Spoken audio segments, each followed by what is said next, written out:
We both have our chores that we are responsible for here at the cabin, and Trev's is primarily bringing in firewood when it's needed, filling up the wood pile outside. I mean, I help him do that sometimes too. One of the things that I do on a regular basis, every 3 days usually, is empty the porta potty. I try to do it every 3 days so it's not too heavy when I go to take it outside. So I'll just show you our little porta potty room, which is right in the middle of the cabin. Wouldn't call it a bathroom because there's no bath in it. It's just the porta potty and a little counter that is kind of the bathroom vanity. So this glamorous little spot here is our porta potty room. This window is the only remaining original window that was in the cabin when we took over here. And this is where my kitchen counter actually used to be, right underneath this window, because it was just a single pane, old-fashioned window, and a bear had broken out this pane. So there is no glass in this one. There is a mosquito net over top of it now, and we installed an opening window on the outside. It's now got a double pane window on the outside, and it's smaller, so you can see that it kind of rises up there. So it's kind of Mickey Mouse, and I'm going to have to do something about getting in there and cleaning out those cobwebs because they're getting pretty thick. Gross. But this is the one window that we still need to do something about. This is the vanity. This part here is actually where the kitchen sink is when it was part of the kitchen. And we made it so that it's where we can store all of our baby wipes and my facial wipes and things like that underneath there. So that is quite handy. It's no longer used as a sink. When it was used as a sink, it used to just have a bucket underneath here that the water drained into, and then you had to take the bucket outside to dump it, which is all fine and good unless you forget to dump the bucket and it gets really full, and then it's quite gross.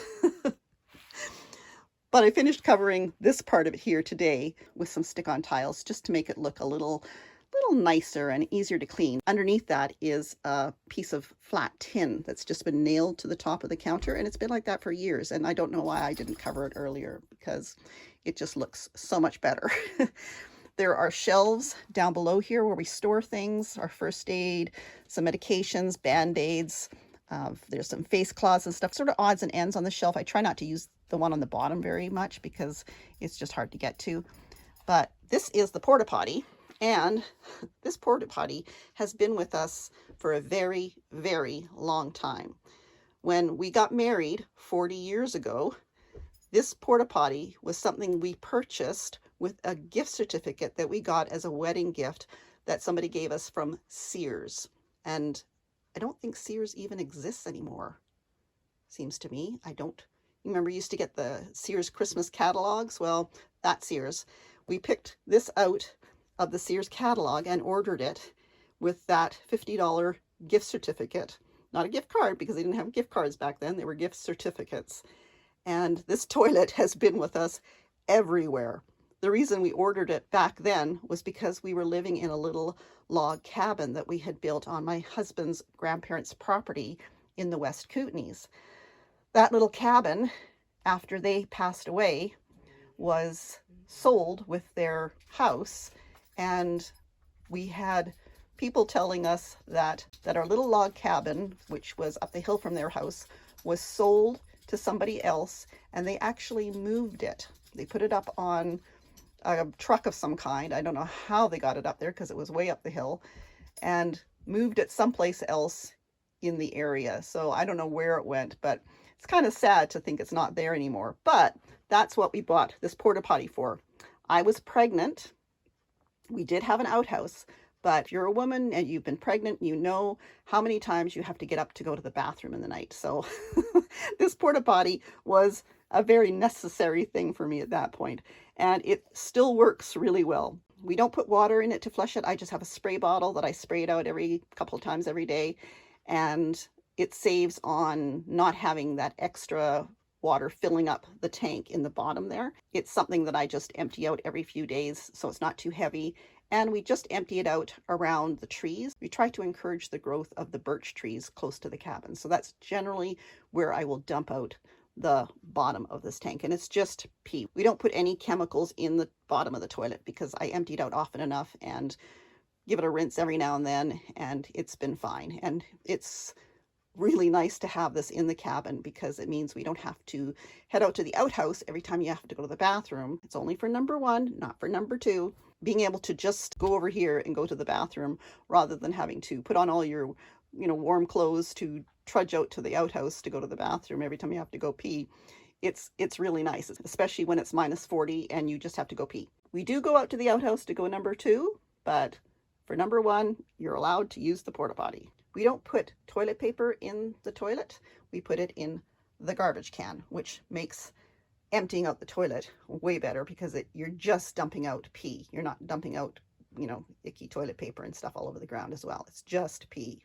The other thing I need to do today is clean out the Berkey. We've got 3 charcoal filters in the Berkey, which makes the water run through quite quickly. There is room for 4, but one of the nuts that attaches the Berkey filter to the Berkey broke, so we have to order a new one. So that one's just got a plug in it at the moment. I need to take the charcoal filters out of there and give them a scrub. You can tell when your Berkey needs to be cleaned is your water drips are a lot slower.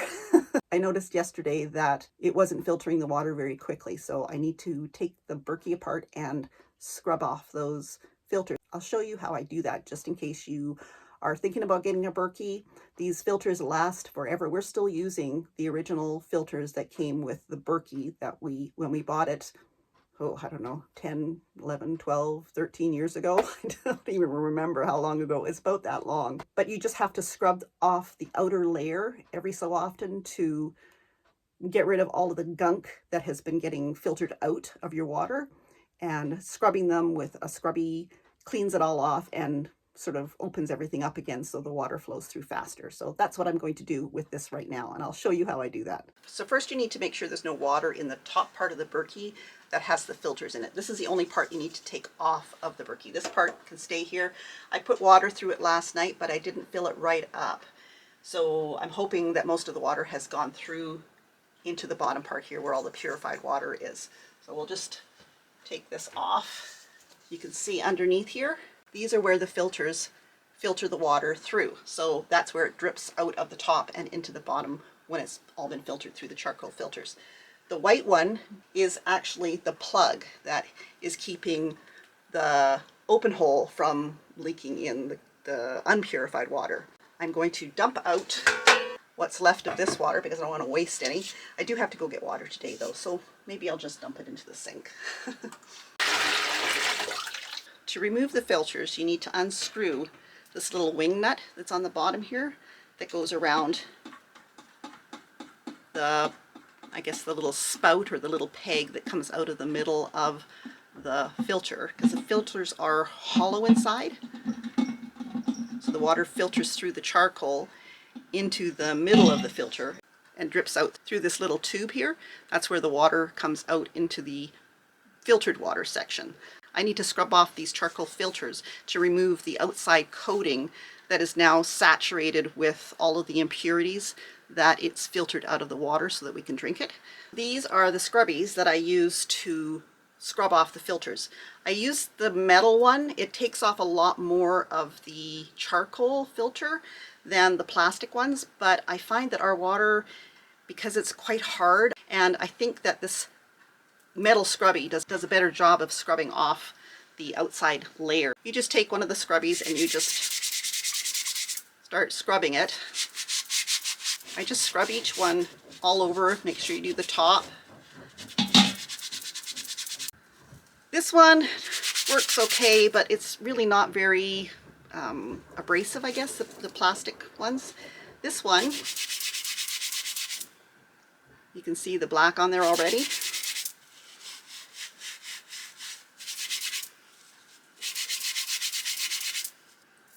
And that's probably enough. I will rinse them off with some of the purified water before I put them back into the Berkey.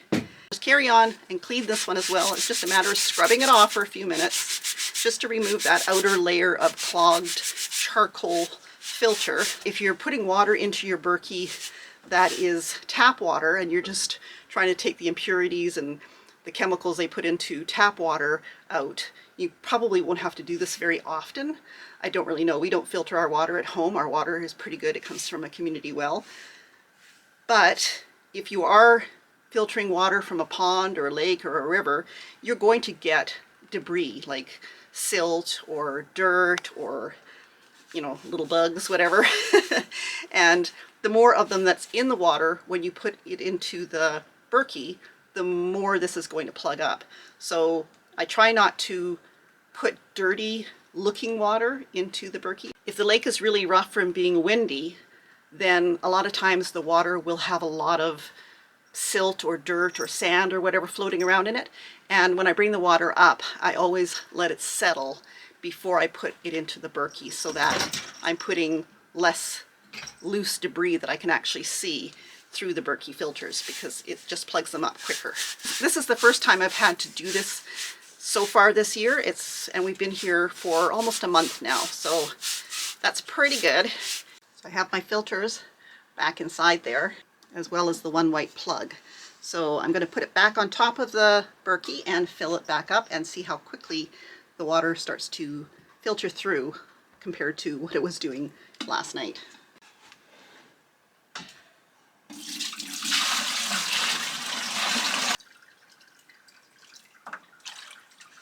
There we go. You can hear it running through already. The last thing I do after I've scrubbed all the filters off is I add red food coloring to the unfiltered water tank. That is a test to make sure that the filters are actually doing what they're supposed to do. If they can filter out the red food coloring, you know your water has been filtered properly. If you're getting pink water coming out of the bottom, it's not working properly. So you need to either retighten the filters or something's leaking through anyway. So I put some red food coloring in there, just so you can see how pink the water is in the unfiltered water. It looks like Kool-Aid.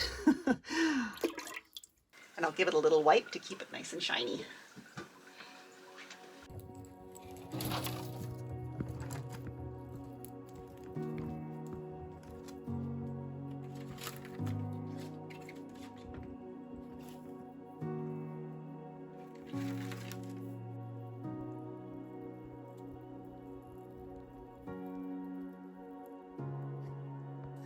So as you can see, the lake is just about frozen over. There's still lots of open water, so the ducks are still here.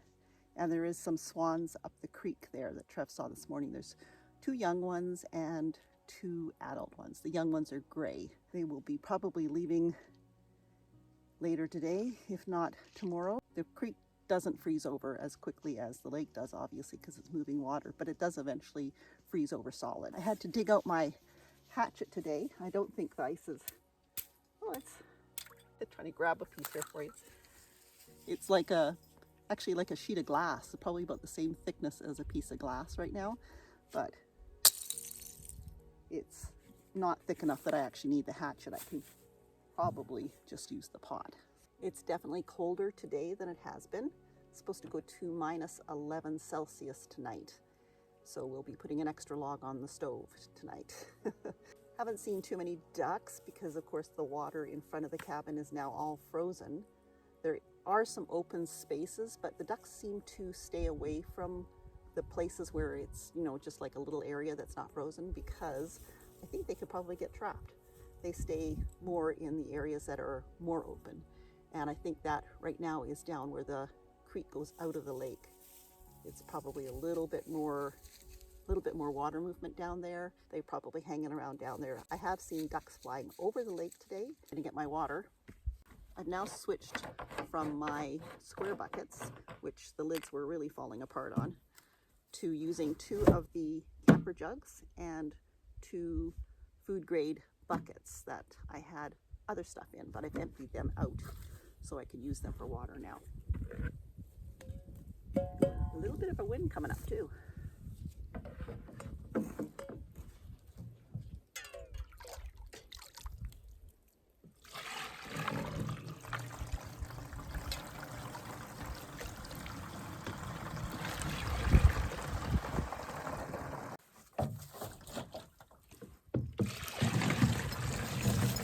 gonna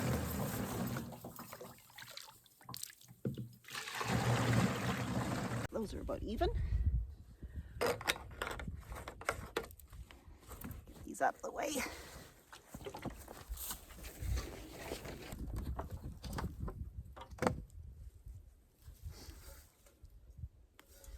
See all the things I caught in the screen there.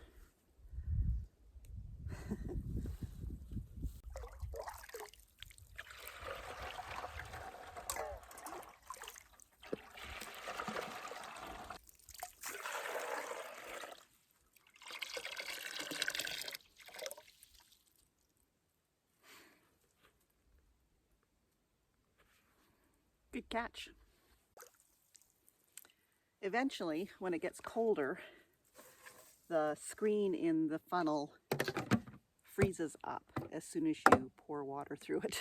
So it becomes useless. But by that time, usually everything that is swimming around in the water right now is right down at the bottom of the lake. So where we get our water from the top of the lake, there isn't really anything that we want to filter out.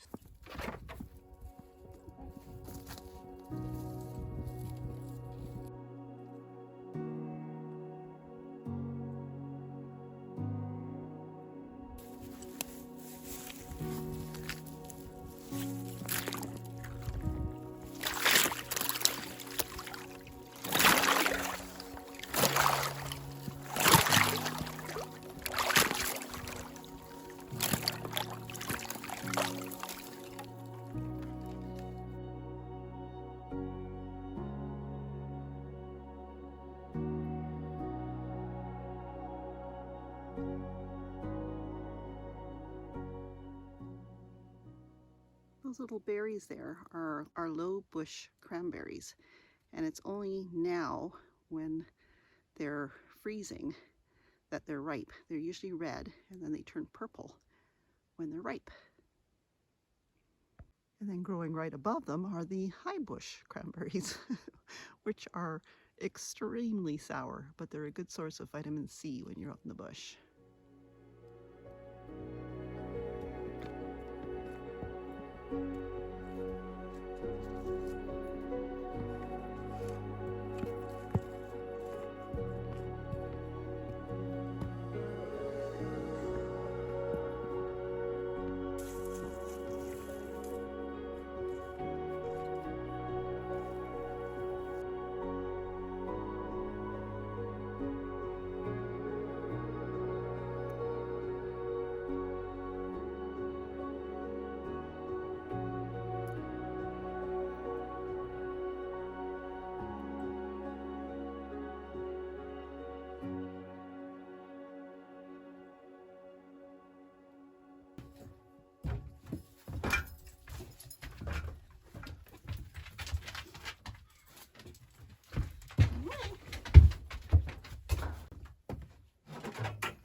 A bit of a neat sunset tonight. It looks like rays of the sun coming up over the hill there in pink.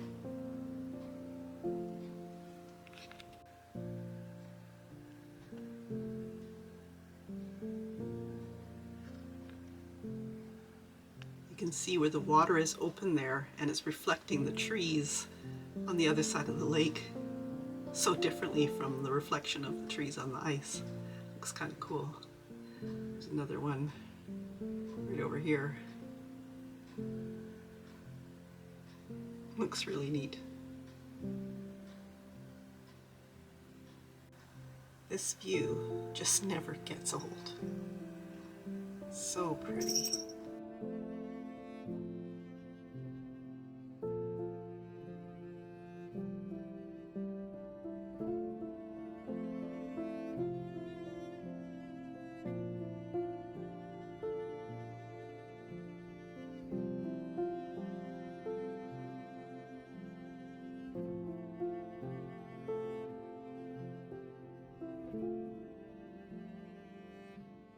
From our little cabin in the Yukon to wherever you are, take care.